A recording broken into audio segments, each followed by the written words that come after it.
Arī mirt bija vērts, ne tikai viens sēdēt cietumā. Jo es biju to gatavs, un šodien esmu uz to gatavs, un visu laiku pastāv tikai viens postulāts man. Kad visu Latvijai, visu līdz pēdējai asiņu lāsei, visu līdz pēdējai sviedru lāsei, visu līdz pēdīgai asaru lāsei, visu Latvijai.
Вот начали сортировать и, значит, определили в категорию вот этих смертников где-то примерно 150 человек из этих вот 2500. Всех их на месте там же, в ветлаге, это где-то осенью 41 года уже приговорили. Выездной сессии или постоянной сессии, она по-разному называлась, Кировского областного суда. И отвезли сюда, в Киров, здесь расстреляли. А там же вот на Труда 69 это был целый комплекс, еще довоенный, целый квартал тюремный там был. Ну, очевидно, было вот помещение, потому что стреляли ведь не только в 41 году, стреляли и в 37-м, и раньше стреляли, и в 38-м стреляли.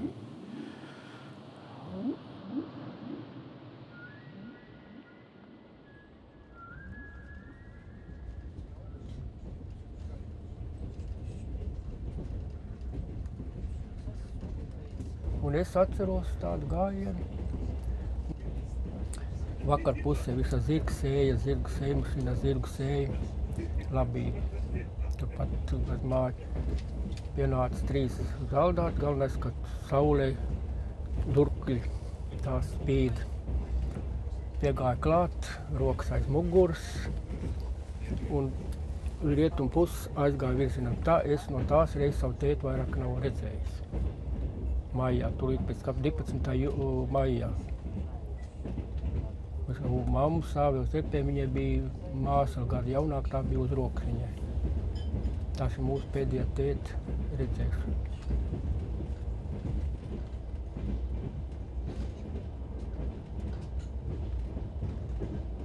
Māmība uzzināja no draugiem, ka viņš ir uz Vorkutu, jā. Bet viņi arī toreiz, tad, kad bija no draugiem, arī ziņas bija, kad tētis vairs nav starp dzīvājiem. Viņi neticēja. Viņi pat vēl neticēja līdz mūsu izšķiršanai, 49. Jo es zinu, kad es jau tur biju kāda meitene, kad viņi vēl kaut ko pirka priekš tēti. Viņi gaidīja.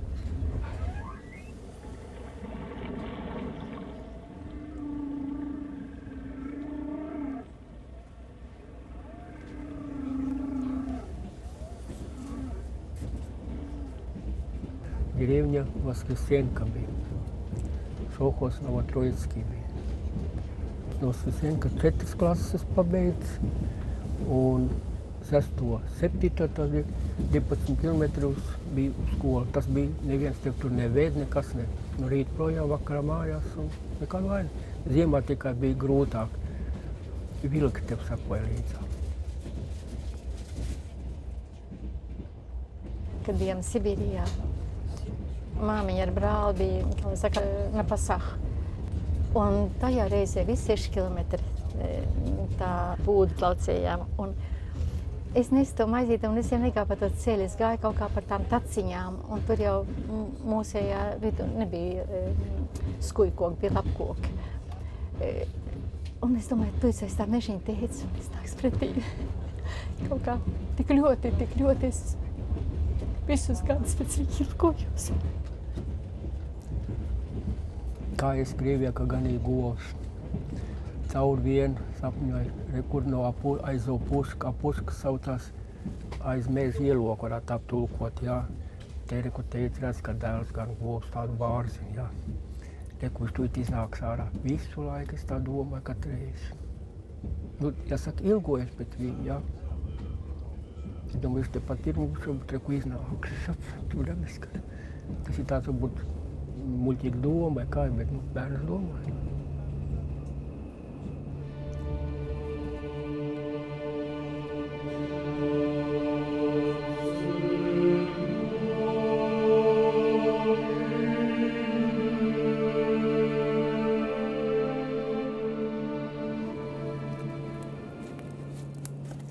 Man jau vairāk pienācās dot, kā tikai 10 gadus, kad man tiesāja par tā dzimtenes nodību, jo pants iet līdz nāves sodam.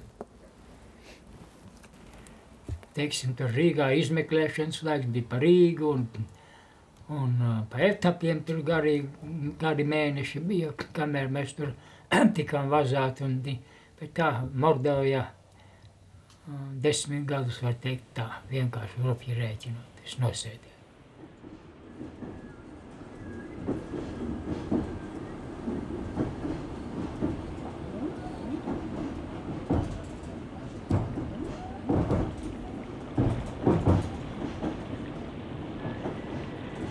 Šodien ir beidzies, tā savā starpā bieži vien baudiet kāru, miers būs briesmīgāks, un tāds arī viņš bija. Man bija nodoms, es dzīves rokā nedošos, es to pārgāju nelegāli. Un tad mēs 4 tā, sākam bija vairāk, atnācām vai ne līdz Valmierai, pat 3 palika Valmierā, un es viens aizgāju vēl visā vācu formā līdz Valkai. Tur man bija paziņas, vai ne? Pie vecāki iegriezās Ēveles pagastā. Un tā es sāku, kā saka, pretošanās kustībā vai nekad partizāņos. Un man viens gads izdevās, un tad man mežā sašāva.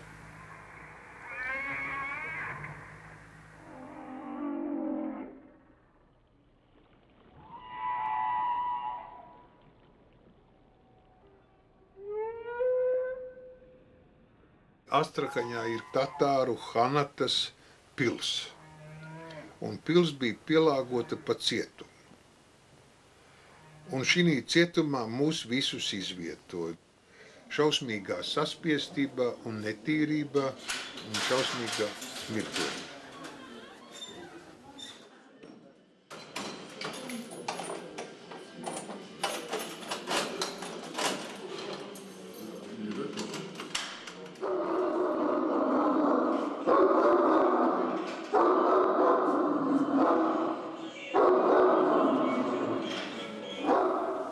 Es nosēdēju 3,5 mēnešus, gandrīz 4 mēneši Nāvnieku kamerā, un te man izlaida laukā un man paziņoja, ka man nāvsods ir apmainīts uz 25 gadiem.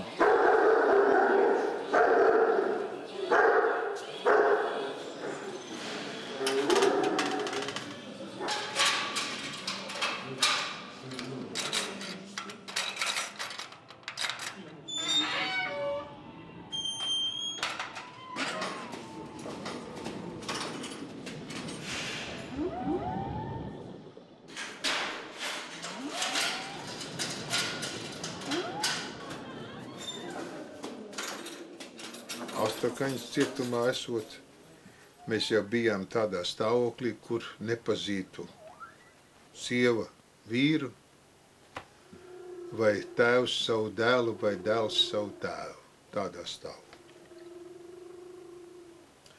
Jo pēc nepārbaudītām ziņām, kuras nekad arī nevarēs apstiprināt, no gada laikā, no 900 atsūtītiem latviešiem, pēc gada bija pie dzīvības palikuši no 50 līdz 80 cilvēki ļoti, ļoti nosacīti.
Izsēdināja mūs ārā, tur iezina vienā barakā, bet tur bija domāts tādiem ieslodzītiem, kam ir paredzēta drīz atbrīvošanās, kam termiņš beidzies. Un tad viens cilvēks tur bija arī gulējusi uz augšējām kojkām, un tās diezgan drūmi noskaņos, viņš tik neko nerunīgs, viņš tikai stāstīja, ka viņam beidzās 15 gadi, ka viņu drīz laidīs ārā. Un toreiz es jau nemaz nenojautu, ka man pašam 15 gadu nāksies, kā saka, sabūt ieslodzījumā.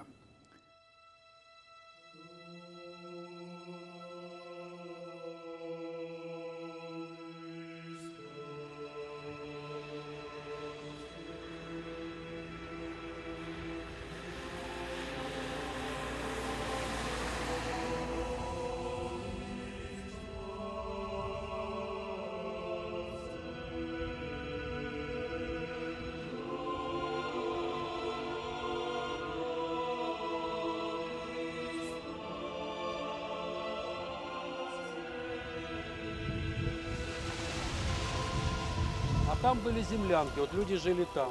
И вот они вот отсюда на вагонетке, вот здесь были деревянный настил такой, и вагонетка по рельсам шла. И вот она доходила туда, и потом там опрокидывалась прямо в вагон. Здесь были это одна из первых. Да, здесь были маленькие такие слои. Вот эта дыра. Это первая шахта, да. Это первая шахта. Вот то, помните, там вот тоже сначала это, потом она была оборудована. Вот там вторая фотография есть, где она там такой арочка такая была. Вот они как раз видно вот это. Вот это вот одно из тех старых, которые.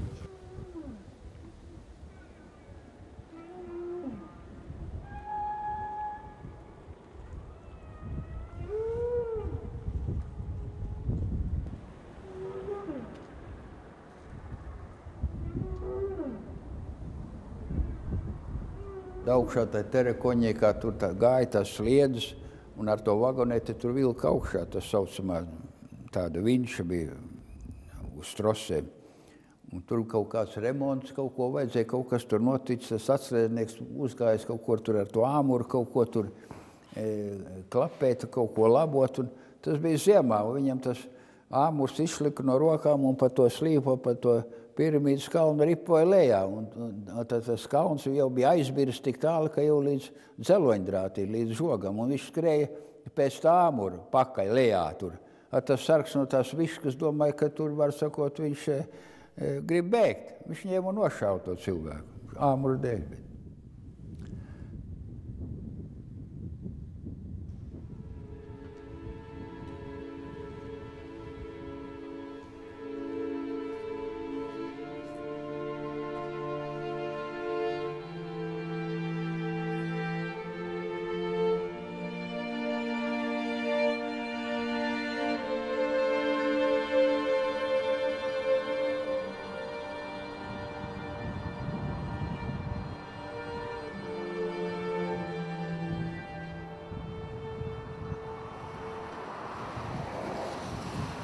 Kāpēc mēs izturējām? Ja kas var spriest par Norilsku, tur bija liela, masīva rūpniecība, derīgo izrakteņu ieguve. Un to apkalpoja un tur strādāja tikai ieslodzītie. Viņus papildināt varēja navigācijas laikā. Un tikai. Pastāvēja it kā divas varas.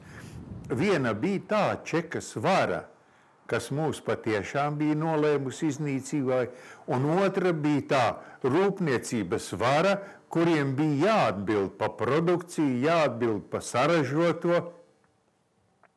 Un tātad līdz ar to viņi mūs balstīja, viņi mūs centās saudzēt vismaz līdz lākošam navigācijas periodam,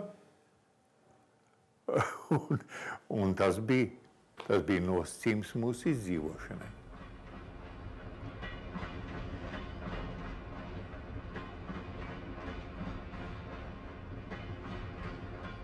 Altāja rajonā kaut kur Kelros apgabalā.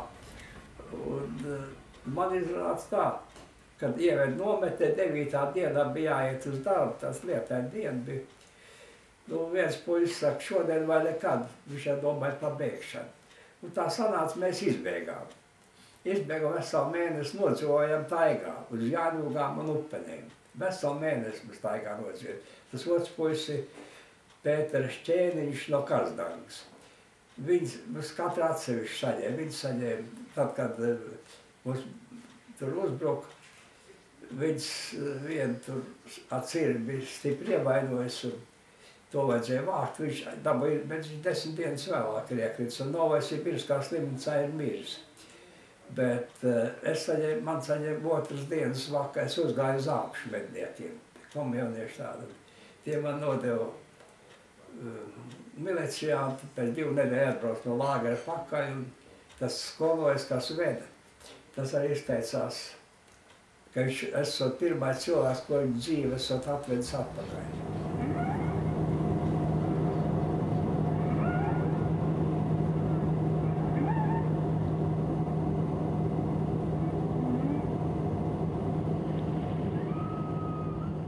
Par partizāņu atbalstīšanu, par neziņošanu. 58, 1 A caur 17. Tā ir netieša dalība, bet līdzzināšana.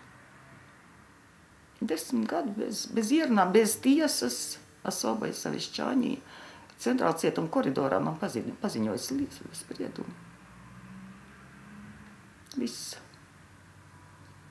Un tas vēl nav viss. Tur es konstatēju, ka es esmu stāvoklī. Un bērniņš man dzima centrāla cietumā, arī meitenīte. Viņa man piedzima 13. jūnijā un 3. jūlijā es braucu uz etapu ar visu bērnu uz tālajiem austrumiem. Man bija norīkojums uz Magadānu. Tas ir visbriesmīgākais, ko es esmu pārdzīvojis, un tāpēc es negribu par to runāt un stāstīt. Jo tad man likās, ka tā ir elle zemes virsū, tas ceļš par tik mazu bērnu. Man bija ziemas drēbes un ziemas apavi, un tā bija karsta vasara, un jānes tad ir pašai viss.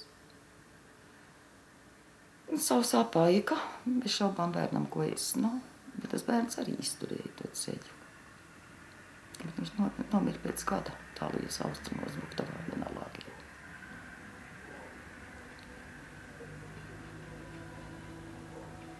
Tā tas lūk bija.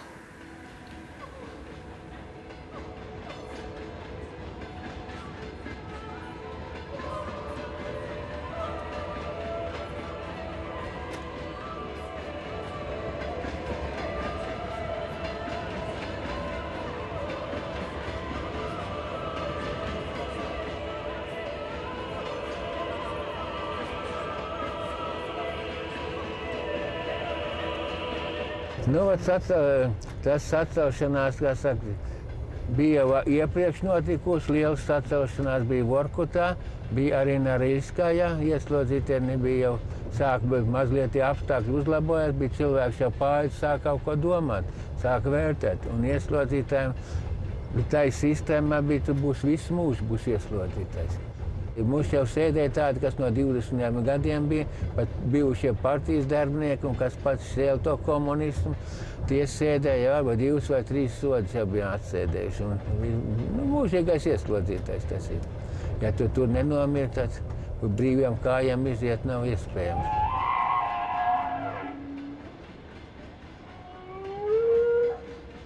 Tad 48. gadā Centrāla komiteja pieņēma jaunu lēmumu, kad sevišķi bīstamie noziedznieki no parastiem lēģeriem ir jāņem laukā un jāievieto saucamajos speclēģeros.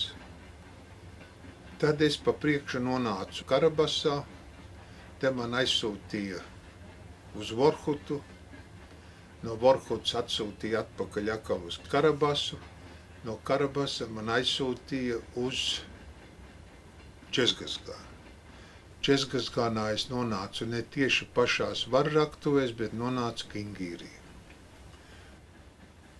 Un tur bija tā vieta, kur vēlāk pēc manis sākās sacelšanās.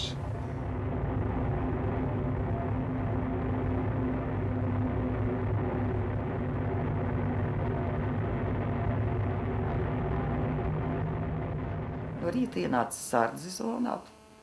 Pieklājīgi paprasīja visiem iet uz darbu, ko arī visi izdarīja. Vīrieši aizgāja savās zonās, mēs otrā dienā uz darbu. Pa dienu visi caurumi mūros tika aizmūrēti pa jaunu. Nu tad, laikam 16. 17. sākās otrais. Viss tas pats. Tad jau bija pirmā šaušana, jau tad sārdz šādi, tad ievainoja tur latviešu puišas arī. Bet tad vairs atpakaļ neviens neaizgāja, un tā mēs nodzīvojam 40 dienas visas tās zonas kopā.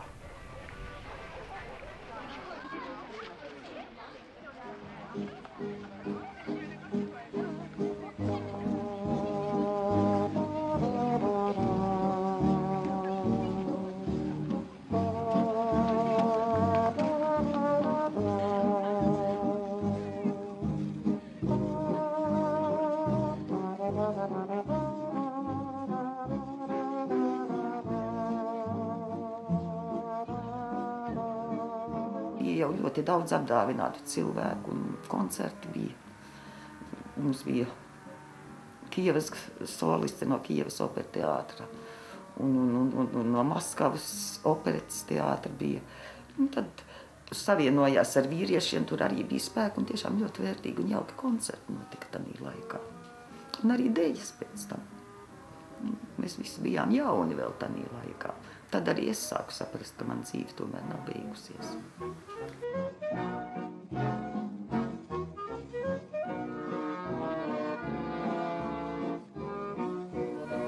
Es vienu dienu saņēmu vēstuli sev adresētu no pilnīgi sveša cilvēka, bet ar ļoti skaistu rokrakstu. Un tas man nopirka. Un tas skaistais rokraksts, ka es sāku atbildēt. Tā mēs iepazināmies.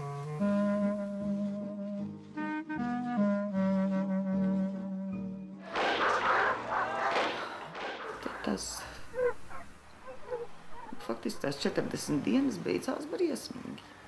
Mēs visi tagad pēc, ka kaut kas notiek, visi skrien ārā uz durvīm, kas tur ir. Un tad jau varēja dzirdēt šāvienus ārā, un mēs sapratām, ka ir beigas mūsu brīvībai. Mēs skrējām visi laukā, un barakā pretī nesa vienu ievainotu vīrieti, kurš bija ievainots vēderā. Un es tādā šaurā koridorīties uzmetu viņam acis un es noģību. Un tad, kad es kritu, ja man kāds cilvēks saka, ka momentā var iziet visa dzīve, tad man tiešām visa dzīve momentā izskrēja caur smadzenēm, un es skaidri sapratu, ka tās ir beigas.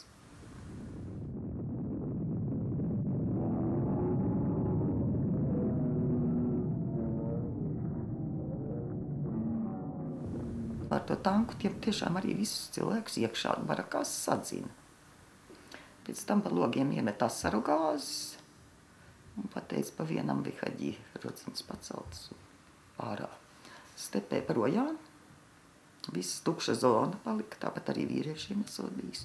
To mēs, protams, nezinājām, nekā mēs nezinājām, ar ko tas viss tur beidzās. Mēs dienu un nakti, laikam, nosēdējām stepē. To jau mēs pēc tam tikai uzzinājām, cik tur gājuši bojā, es nezinu. To mēs neviens arī īsti nezinām.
Ой, сколько лет, боже мой.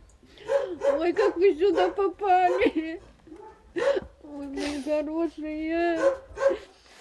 Когда к вам ездили, папа, пока там у вас все перееду, там и как его дом, как и квартира, все переезжай, все. Как сюда приезжает, вообще другой говорит. Да все, я уже здесь корни пустил, там это как его, уже у него же астма была.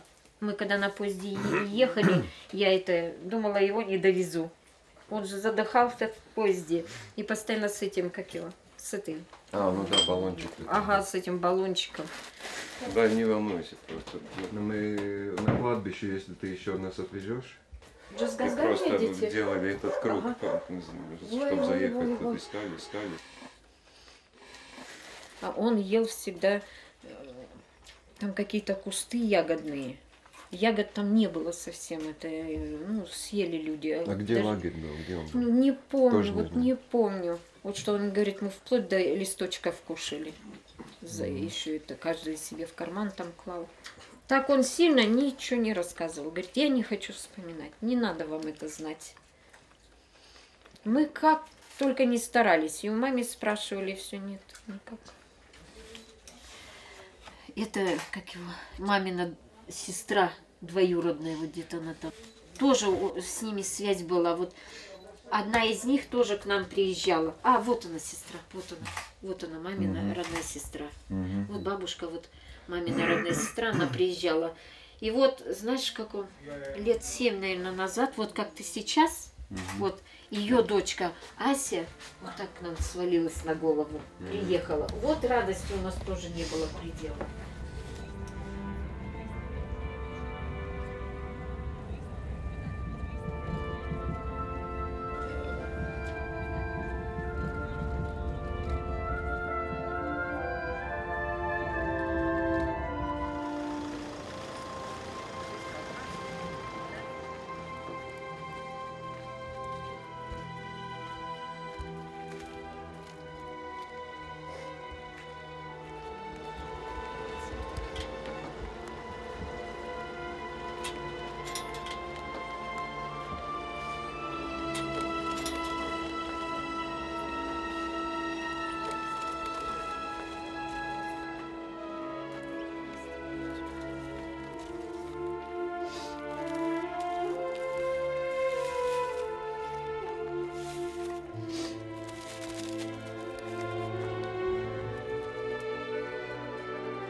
Februārī 55. gada naktī pārbraucu to pašu robežu, kuru mēs šķērsojām 41. gada 24. 25. nakti. Toreiz pārbraucām 3150, bet tajā reizē es atgriezos viens pats no austrumiem, bet robežu šķērsoju uz rietumu virzienā. Nu un sāku dzīvot okupētajā Latvijā.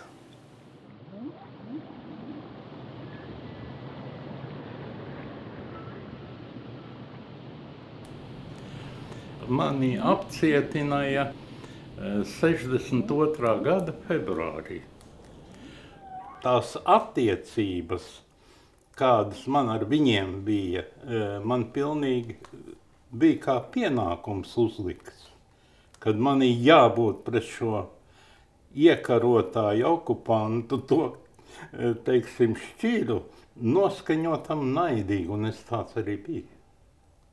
Nu, un rezultātā tā tad radās tāda vēstule tam pašam Krustāvam, viņš dzīvoja pēc tam Sietlā.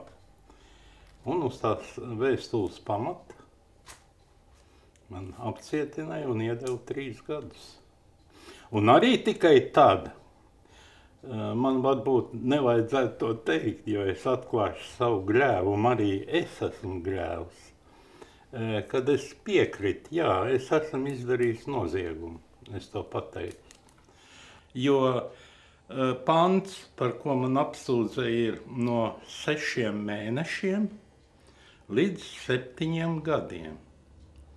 Ja es piekritīšu un luncināšu asti, sveikā es netikšu, nekādā gadījumā. Bet nu tev neiedos 7. Nu un tā arī bija. Tad, kad man jautāja pēdējā vārdā, jūs uzskatāt sev, ka esat veicis noziegumu? Es klusi pateicu jā. Un ar to es izcīnīju tos 3 gadus. Savādāk man būtu 7 gadi.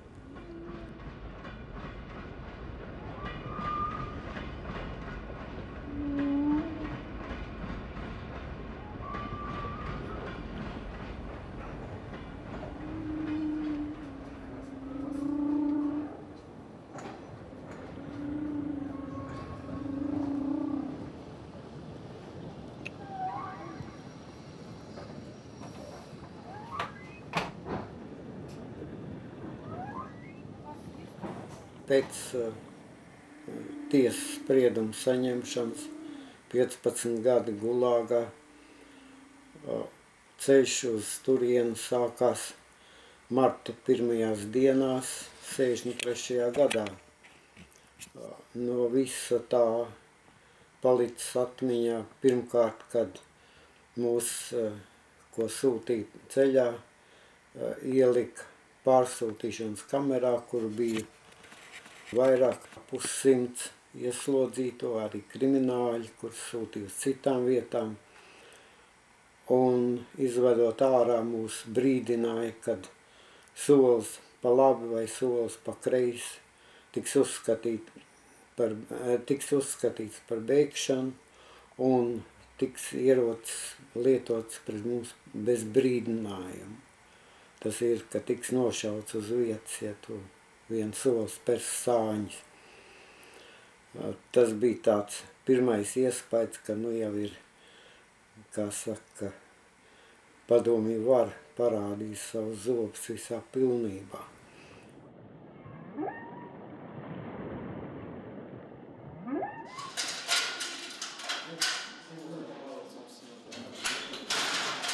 Sadzīta pa 40, 60 cilvēkiem vienā istabā, nevisai lielā rūmē, kur varēja būt, nezinu, kaut kur uz kādi 4 uz 6 metri izmērā, gultiņas divstāvīgās vai nāras bija cieši sablīvētas viena pie otras, lodziņi bija maziņi.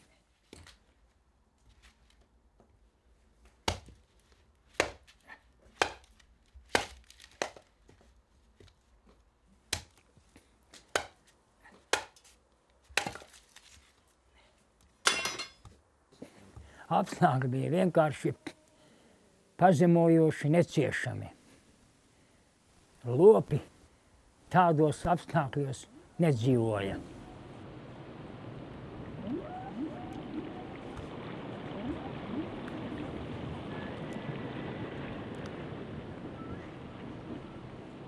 В 1953 году, 5 марта, умирает Иосиф Виссарионович Сталин. В стране начинается борьба за власть.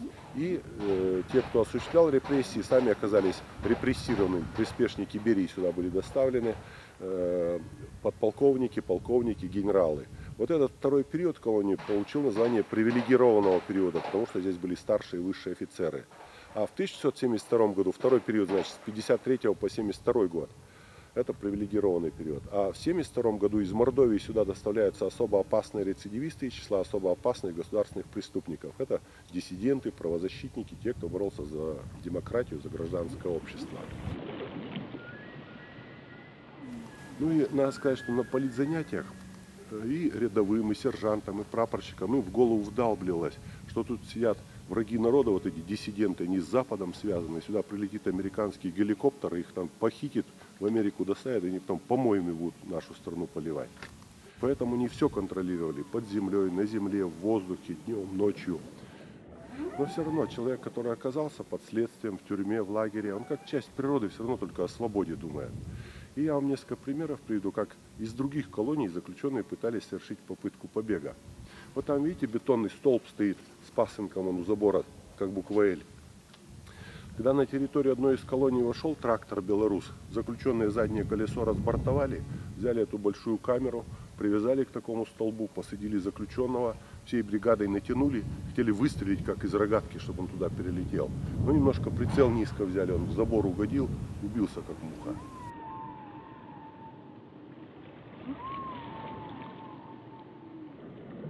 Горбачева стали упрекать, что у вас политические лагеря есть, политические заключенные есть. Он говорит, у нас нет политических заключенных, политических лагерей нет. Они были. И он приказал закрыть эту колонию. Это политическое решение, уже перестройка была в разгаре. И в декабре 1987 года эта колония была закрыта. У кого срок заканчивался в 1987 году, они освободились. А у кого не заканчивался срок, их в Пермь-35 перевели. У нас 3 политические колонии в Чудском районе. Пермь-35, Пермь-36 и Пермь-37. Вот 36-я музеем стала, а 35-я, 37-я действующие сейчас колонии.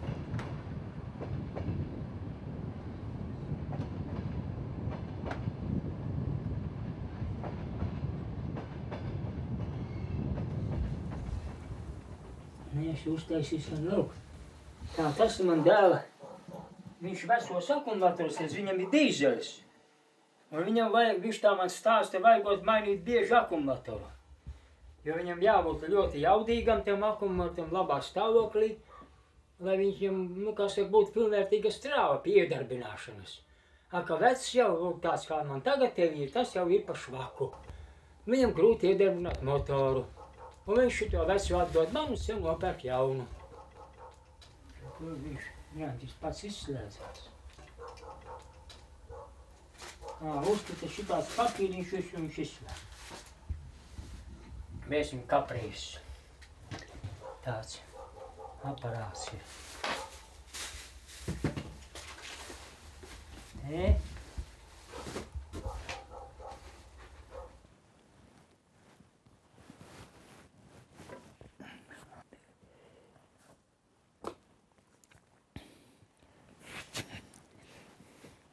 Manā raksturojumā, ko man deva līdzi no Lēģera, es viņu dabūju lasīt vēlāk. Tad es nezināju, kad kādu man dod raksturojumu, kas brauc uz Latviju.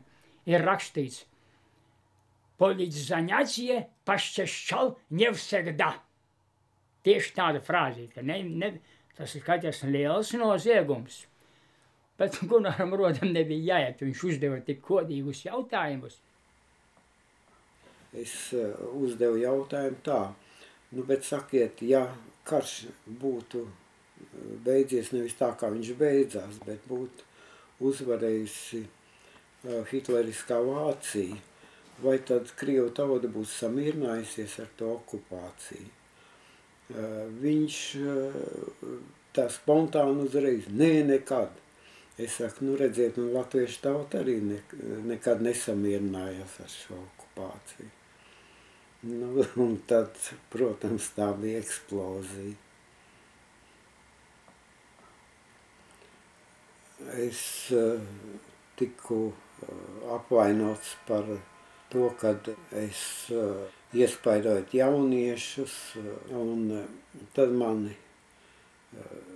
izveda no zonas ar visām mantām jau, un aizveda uz vienu ēku ārpus zonas, kurā noturēja to tiesu, it kā tiesu, jau, kas nozīmē arī, kad jau ar mantām tika paņemts, tā jau nebija vairs domāts, ka es atgriezīšos tur. Tas spriedums jau bija iznests pirms tiesas. Un tādā veidā sākās mans pirmais brauciens uz Vladimiras cietumu. Tas korpus, kurā mēs bijām ievietoti, tajā korpusā bija logi vienā pusē uz kapsētu, un drusku varēja pa spraugām, tam žalūzijām redzēt arī to kapsētu.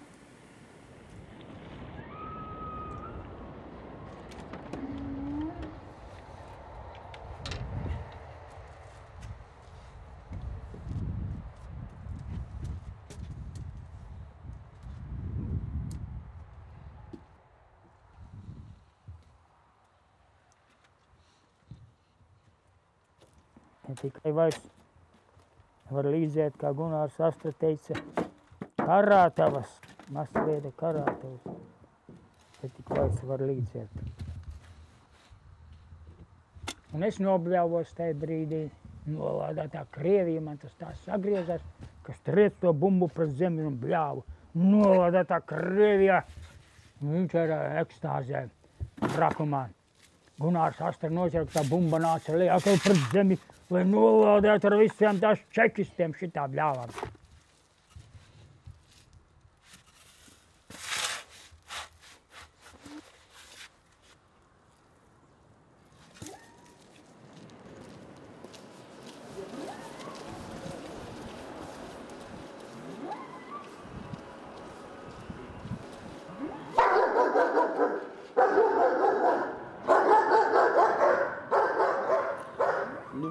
Atbrīvošanās mani pēkšņi paņēma etapā, tad man palika atmiņas tādas, kad mūs ieslodzītos veda nevis cietuma mašīnās, bet mašīnās ar uzrakstu Produktovai, un liekas arī Mjasov bija uz kādiem.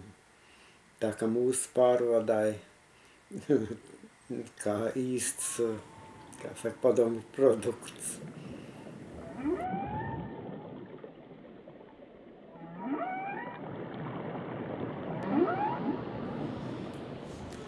Man izsauc uz kara komisariātu, un es iegāju sveicinu viņus latviski. Un man viens sēdošais tur tāds majors, es kā tagad atceros, paskatās un norēcās. Nu, krievis tikai viņš saka, es negribu to krievis teikt, es pateikšu latviski. Tu jaunekli esi ieradies ne tai vietā, kur latviski runā, un tev te būs jārunā krieviski, vai tu gribi, vai tu negribi. Un es nosviedu to viņa izsaukumu un aizgāju lepni. Nu, un nākošā dienā man bija 6 no rīta milicija klāt un aizved uz centru, kur viņiem pārvaldi. Tur ir arī kameras.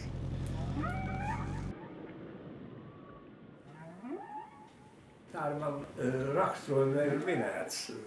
Sevi pa vainīgu neatzīst, savu pagātni nenožēlo. Un tā šī sakrē mēs arī nosēdējām visus 25.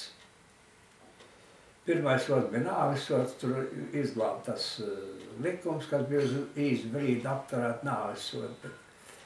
Un tā es arī.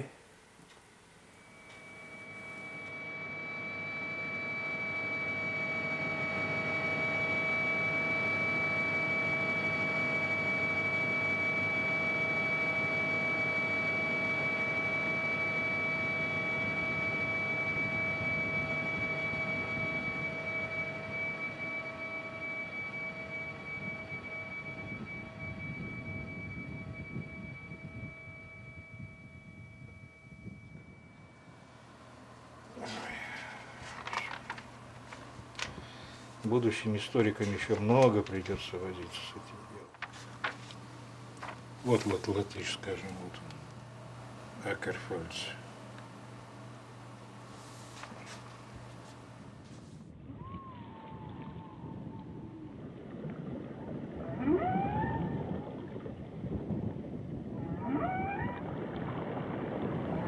Мы боимся своего прошлого.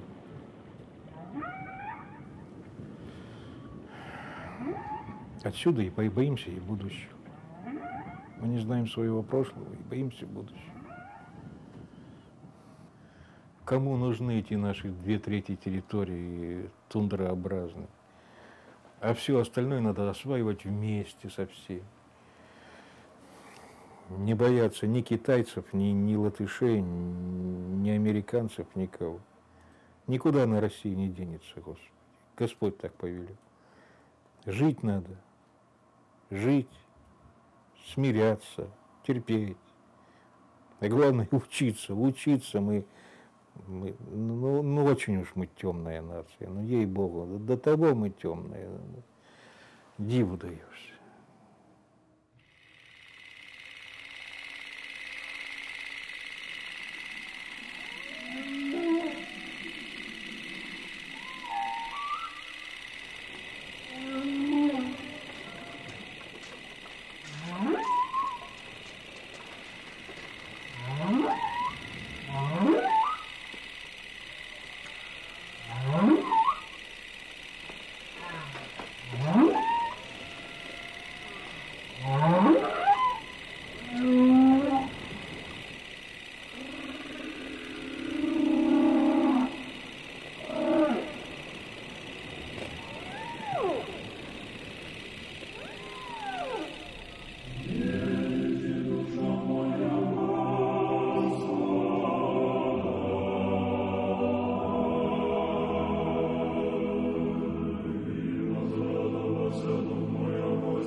1944 году здесь была трагедия и погибло, то есть был оползень был. Потому что в результате вообще на севере очень сложно в мерзлотных условиях делать. И был оползень, и здесь погибло это. И насколько помню, даже, кажется, в книге в этой книга памяти там есть, кажется, 3 латыша фамилии, которые погибли здесь вот на этом месте. И там же был рядышком лагерь. Tas bedres jau viņi izraka vasarā, jo tur atkūst, tā zeme atkūst apmēram 60 centimetru. Tik dziļi apmēram izraka, un tad tur ar kaut kādu mietu tur iezīmēja tās vietas. Pēc tā mieta var orientēties, kur tā bedrīt. Abērt gāja vasarā, kad tā zeme bija atkususi, tad to izmesto zemi uzmeta virsū.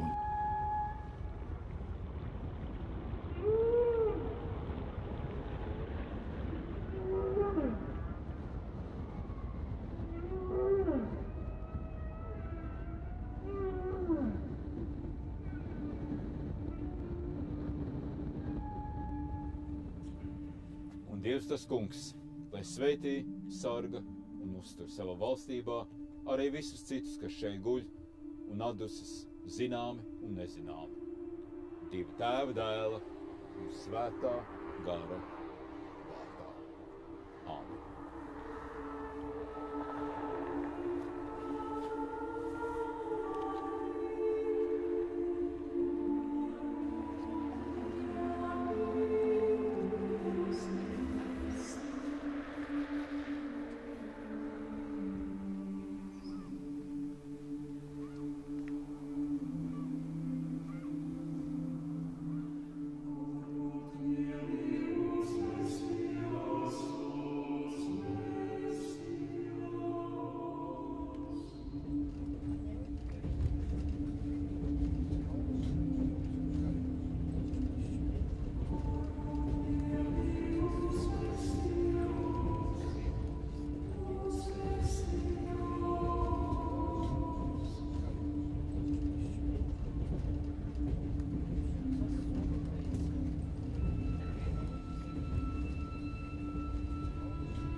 Es patiesi esmu ļoti gandarīts. Tāpēc, kā varētu, es tā iekšēji jūtos, vismaz, pēc tik ilgiem gadiem, es vismaz tās vietas kaut kur tagad zinu, ka tētis te ir, es pēc lai nebūtu, bet vismaz uz šo rajonu pusi viņš te kaut kur ir. vismaz viņa gars vai kas var teikt, ir, ko es varbūt teikt, es braucu par tevi. Oi, nevajag tā.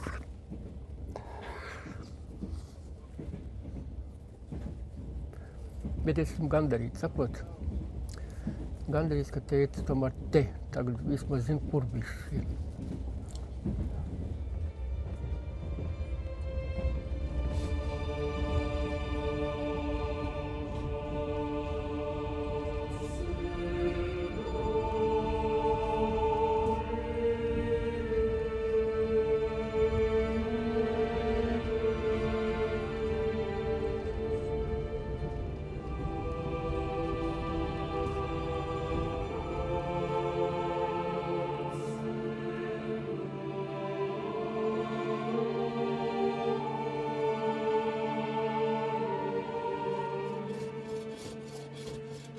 Visi šitie gandrīz visi lielie, skaistie, brašie vīri, kas bija kopā ar mani, tie visi sen jau ir aizgājuši. Tikai daži bija tikai nedaudz jaunāki par mani, vecāki par mani, un arī daudzi jaunāki ir aizgājuši.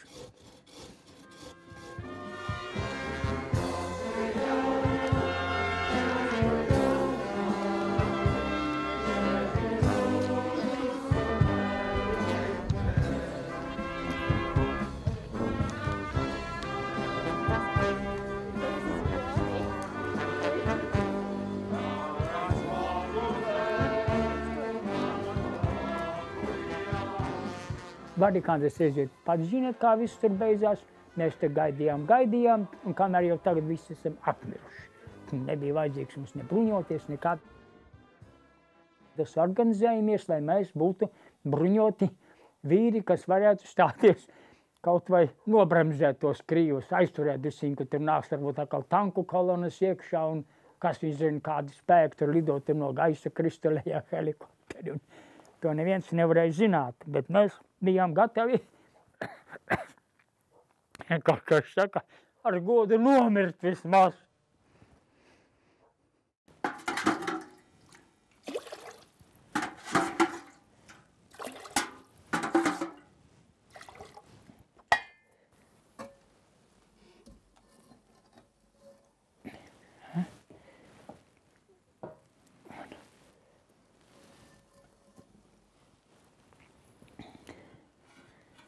Zelzi priekšā, lai viņi nenāk dūmi iekšā.